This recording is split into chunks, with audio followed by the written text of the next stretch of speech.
A virtual environment creates an isolated space for your Python project's dependencies. This is crucial for data analysis, preventing library conflicts, so your Pandas or NumPy versions don't interfere with other projects. You have two main ways. 1. With venv and pip.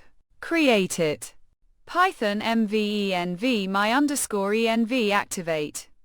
Source my_env, bin, activate. Then, pip install pandas numpy isolates packages to this environment. With Conda, create an environment and install packages directly.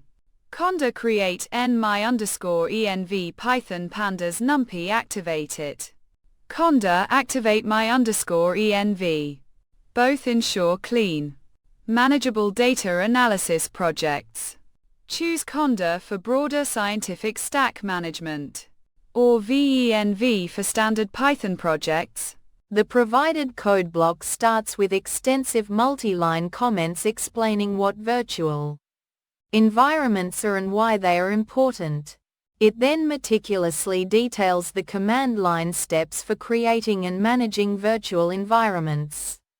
Using two primary methods, pip, via the built-in venv module, and Conda. These instructions include how to create, activate, install packages, and deactivate environments for both Windows and Unix-like operating systems.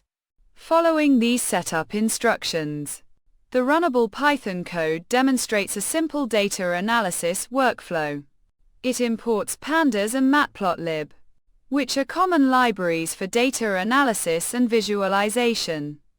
The script generates synthetic data using NumPy, creates a Pandas data frame, performs basic operations like displaying the head and descriptive statistics, and then groups the data to calculate mean values per category. Finally, the script leverages Matplotlib to create a bar chart visualizing the average values per category.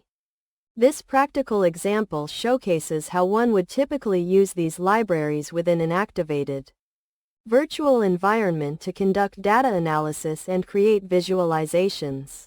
The print statements help to trace the data transformation steps. The generated bar chart titled Average Value 1 by category is the visual output of this script. It displays the average of value 1 for each category, A, B, C, D, using a bar graph, illustrating a common step in data exploration and reporting. This plot confirms that Matplotlib is correctly installed and functioning within the active environment, allowing for graphical representation of analyzed data.